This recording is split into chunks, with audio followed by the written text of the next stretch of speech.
What's going on, guys? This is DaWoblefet, and I'm here with winners round 1 of the top cut for the Players Cup 4 North American qualifiers.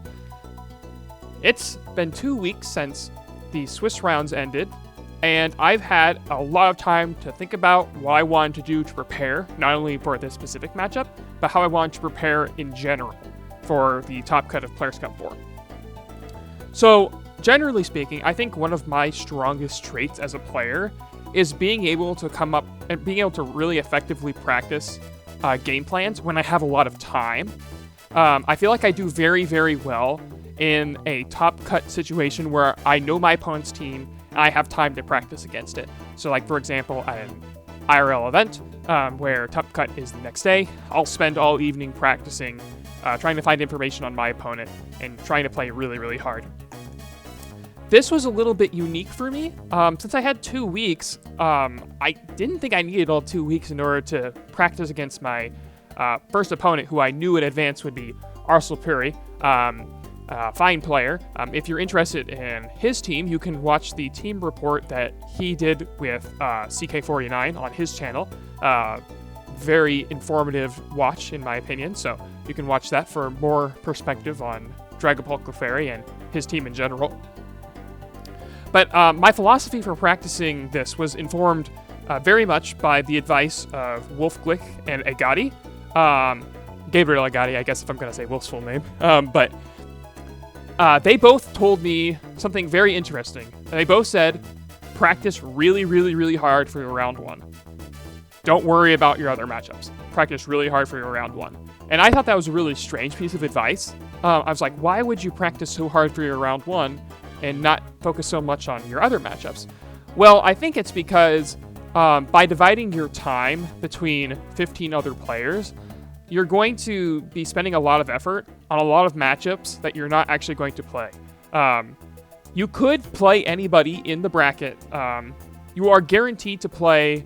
I'm guaranteed to play Arsal in round 1, and then I will play either James Evans or Mars in round 2.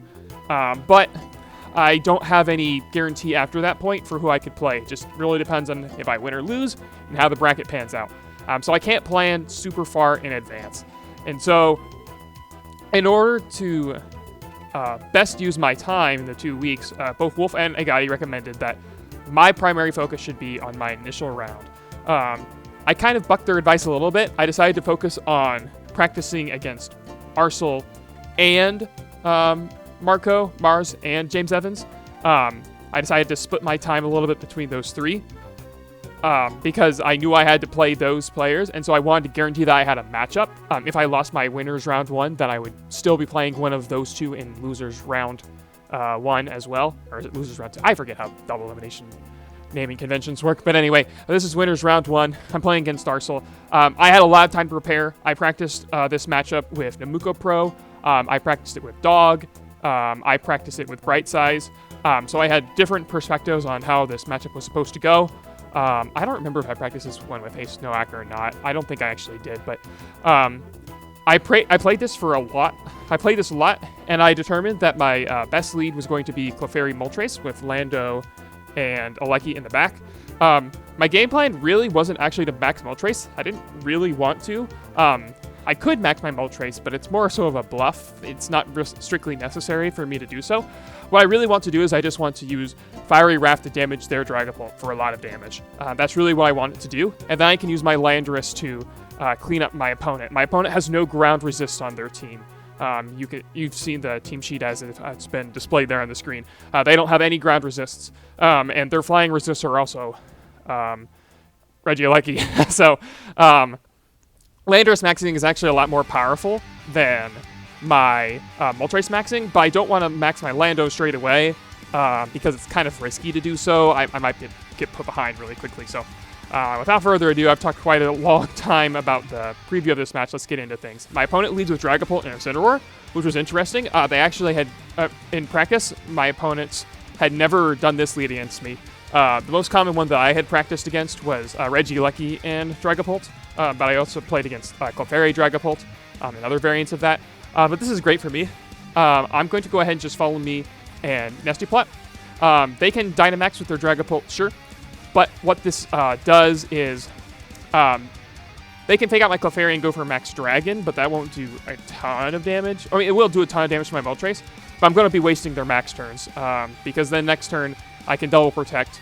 They're going to be running low on Max turn, so this is a great play for me. I'm going to get I'm either going to get a nasty plot or something good's going to happen this turn. And then my opponent goes for the Max Guard, and I'm like, oh yes!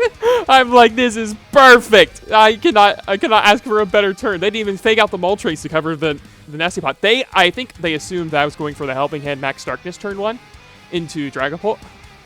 And so they made a very defensive play, hard reading me to go for that, trying to make sure that they could cover that play. And they parting shot into Clefairy. So this is like the best turn I could ask for. This is they didn't even taunt my Clefairy. This is just incredible for me. I am in a great spot. My opponent doesn't end their Regieleki, and I realize, okay, maybe it's actually not so great. Now they can use Electro Ball and just knock out my Clefairy, which isn't great. I can max my Moltres if I want to, but again, my goal here is to max with my Landorus. I don't want to max with my Moltres. Even though I have the boost, I don't want to do it. It's not worth the trade here for them to go for Max Dragon and then send in another Pokemon. So I don't want to do that. So I decide just to double protect. I'm pretty sure Max Dragon can knock out Moltres. I probably should have checked this before I started commentating, but I'm pretty sure Max Dragon can knock out Moltres without Friend Guard, which is why I'm not... I mean, otherwise I could just go for the Follow Me and Fiery Wrath and then double protect on the final turn, but a double protect here wastes another turn of their max. They're not going to be able to do anything. I also get to check what attack they're locking into, since this is Choice Spectra Regieleki. They do lock into Electro Ball, no surprise there. They also go for the Max Airstream. That will boost their Electro Ball's base power against a number of my other Pokemon. It's already going to be 150 base power against Clefairy, and it will knock it out because of the Choice Specs. So that's going to pick up an easy knockout there. But now at this point, I don't really have anything left to do with these two Pokemon. I honestly do not care if my opponent, what my opponent does here. I'm expecting both my Pokemon to go down, and then I have Landorus in the back, and Landorus is looking really, really good against a non-Max Dragapult and Regieleki, especially with my own Regieleki to follow it up. So I'm thinking this is really good. I'm going to go ahead and just go for the Sing and Fiery Wrath. I don't need to go for Follow Me. If they attack my Clefairy, so be it. If they attack my Moltres, it's actually great for me. I do go down, but it's certainly not the end of the world. Max Phantasm isn't going to knock out my Clefairy. And they go for Max Wormwood, and so I'm like, oh, this is like exactly what I wanted. I do miss the Sing, but that's honestly, like, having wasted 2 turns of Dragapult's Dynamax like that is so important. In my matchup against this team in my practice, the whole game usually came down to how many turns can the Dragapult effectively use its max. And in this game, they only got to basically take advantage of 1 turn of max. So I am feeling really good. I've got both Landorus and Regieleki, and I didn't lose my Clefairy. My Clefairy's still at full. So now I have the option of protecting Clefairy if I want, and going for a Max Quake into the Regieleki. My opponent can't protect that slot, and they have no ground resist, so Max Quake is free into the Regieleki here. The Dragapult is also pressured. They're likely to want to go for a Phantom Force, potentially to try to dodge the attack here, and then also because Phantom Force is their most damaging attack, they can't go for Dragon Darts. I mean, well, they could, but yeah. Yeah, I do want to go for... oh, yeah, why was I thinking about Max Airstream? I definitely go for Max Quake, yeah. Because, okay, the advantage of Max Airstream there is that it puts me faster than Urshifu right away. But because my Clefairy can't go down, it is fine for me just to go for the Max Quake. Since Clefairy can't feint, I don't have to worry about Urshifu coming in later and messing me up. They switch into their Incineroar, but this isn't Shuka Incineroar, this is Goggles Incineroar. You can EV to survive this, but I doubted that Arsal actually had EV to survive this. Most Incineroar, again, are running around that slightly outspeeding Amoonguss thing, and then they're careful with some physical defense. In order to survive this attack, you have to be, near max.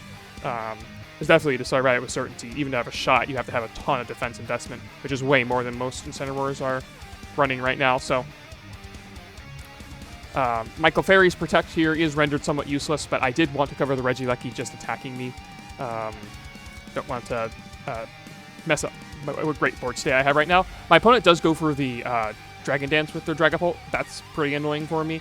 It means that if they kind of get to like 50-50 me here this next turn too, I really would prefer my Landorus to knock out this Dragapult, but I also don't want to whiff a max move into the Dragapult. The Dragapult there being at +1 speed also means that even if I go for max Airstream on the following turn, another max Airstream won't knock out this Dragapult. So they kind of have an option. They have the option here of going for either Phantom Force or the... they can go for Phantom Force or another Dragon Dance. Again, Dragon Dance isn't like super, like especially effective against me right now, but another important thing is that they can't knock out Clefairy anymore. Because of that special defense boost, my Clefairy will easily be able to survive this attack.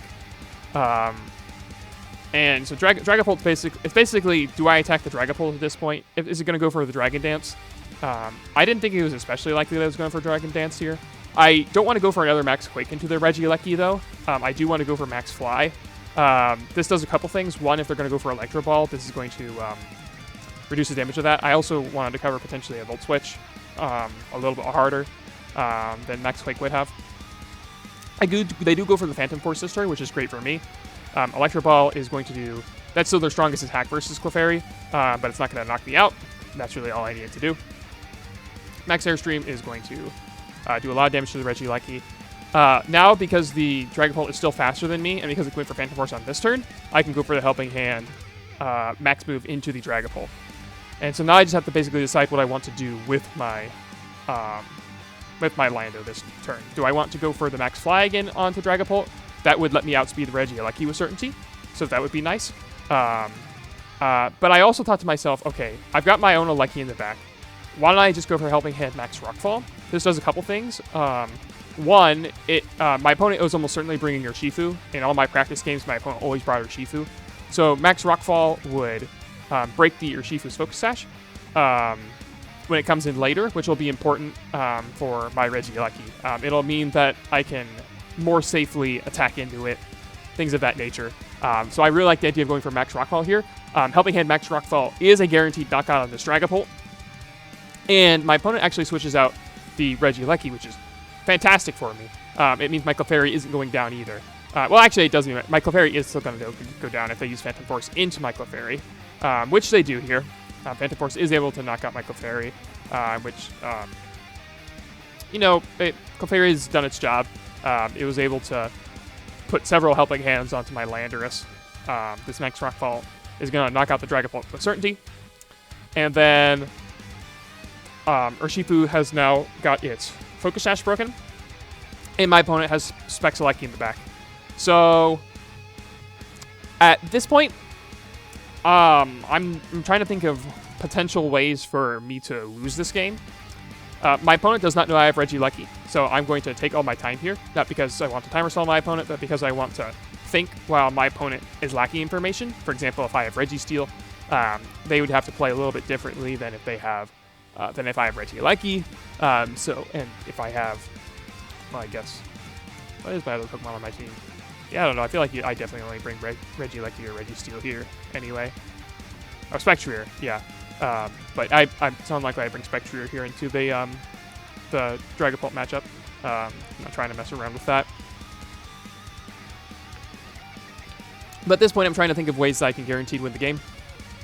A -2 Earthquake into another Earthquake could knock out Urshifu if the first one is double target and the second one is a single target attack. So I decided to go for Protect with my Regieleki and just go straight for Earthquake. I think this covers the most options. The only way that my opponent can punish this, they can't protect with their Regieleki, so Regieleki is 100% going down. Unless Aqua Jet Crit knocks out my Landorus, which I'm not convinced that it does. And even if it does, well, actually, if it does, then that would be bad. But the Regieleki, for certain, can't knock out my Landorus because it does not have Hyper Beam because it's Spexaleki. Most Spexaleki are running, they run Electro Ball. as their last electric type attack. So I'm going to be able to knock out this Regieleki and do a ton of damage to the Urshifu. If they go super hard in and Surging Strikes my Regieleki and knock it out through sand damage, this Earthquake plus another Earthquake would knock it out. But my opponent doesn't go for the Surging Strikes.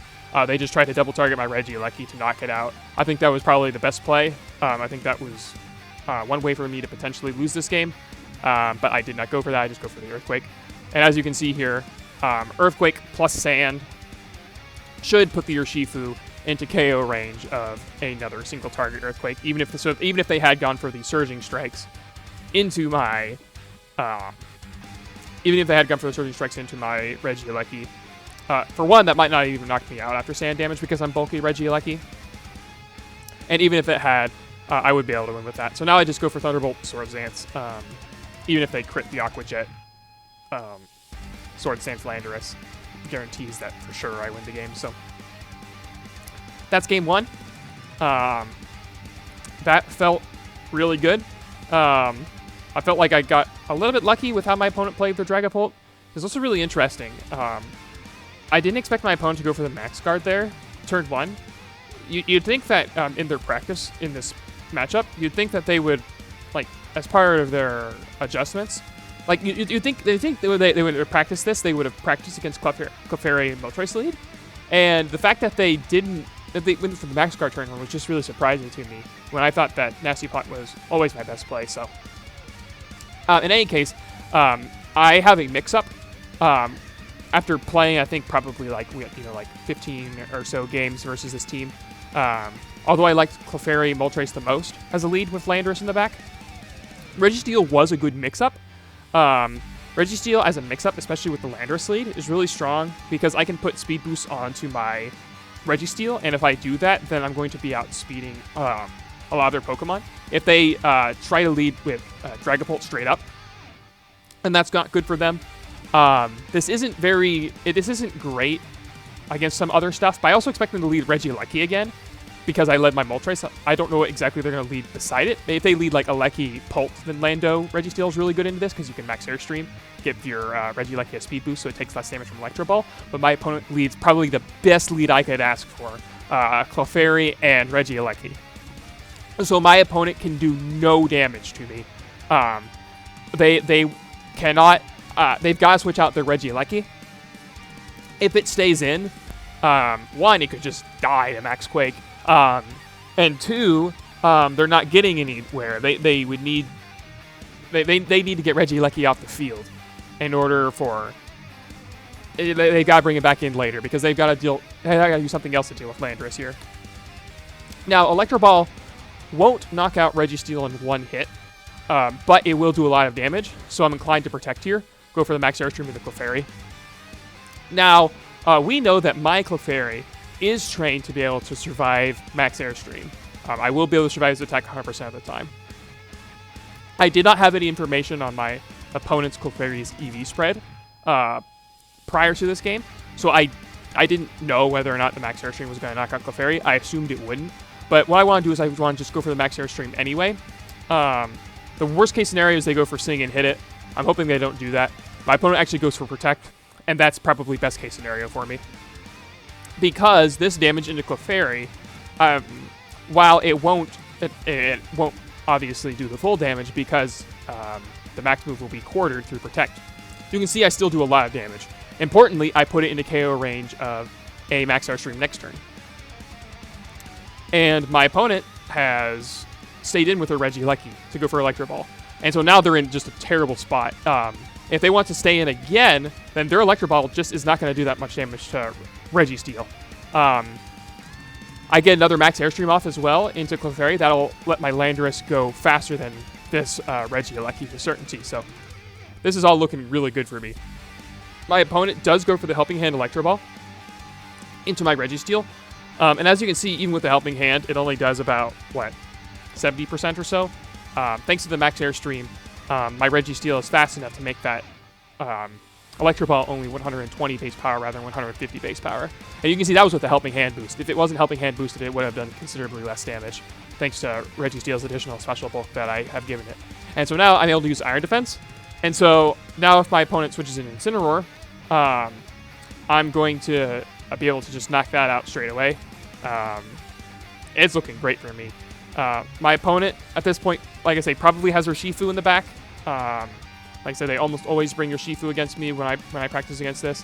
They send in Dragapult, I'm like, this isn't ideal. Because here I can go for Max Quake into Regieleki. But if I do that, then I'm missing out on the damage on Dragapult. And I really want to hit this Dragapult for more damage. They won't be able to knock out my Landorus, though, in one hit, which is very promising. So what I can do here is something like a Max Airstream into the Dragapult. Put about, like, 50% onto it. And then my Registeel, since it has the Iron Defense boost, it's still looking pretty. I would have to Earthquake next turn, so I'd either have to switch out my Registeel or something like that, but then they don't Dynamax. And I'm like, oh, okay. They definitely went for Dragon Darts. Or not Dragon Darts, but Dragon Dance. Assuming that I would knock out the Regieleki with Max Quake there. Or perhaps expecting... I think probably also what they could be expecting there is a Max Guard with Dragapult. Max Guard with Dragapult would make a lot of sense. It would block my Max Airstream so Registeel doesn't get another speed boost. It would... Yeah, so I think they just hard read me to hard read them. I think that's probably what it's got to be. I don't think you just click Dragon Dance there because you think it's the best play positionally. So I imagine my opponent was just trying to read into me. And now they're in huge trouble. They have not Dynamaxed yet. None of their Pokemon really want to Dynamax. If you Dynamax your Regieleki, so what? You can't hit my Landorus. I'm just going to switch out my Landorus, and then I'm great for next turn.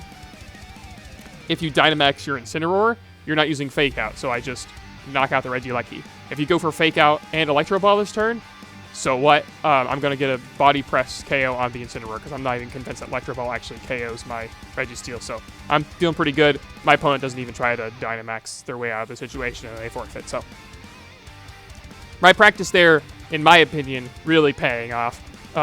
My adjustment to, or my mix-up of Landorus Registeel in Game 2 felt very powerful. I mean, obviously it worked really well. They didn't even get to see my back Pokemon. And yeah, this worked out a lot better than what I expected it to. This matchup I expected to be a little bit harder, but I think that my practice really paid off. And because of that, I'm able to move into Winners Round 2, where I know at this point, because my opponent has finished already, that I will be playing against Mars. So stay tuned for that.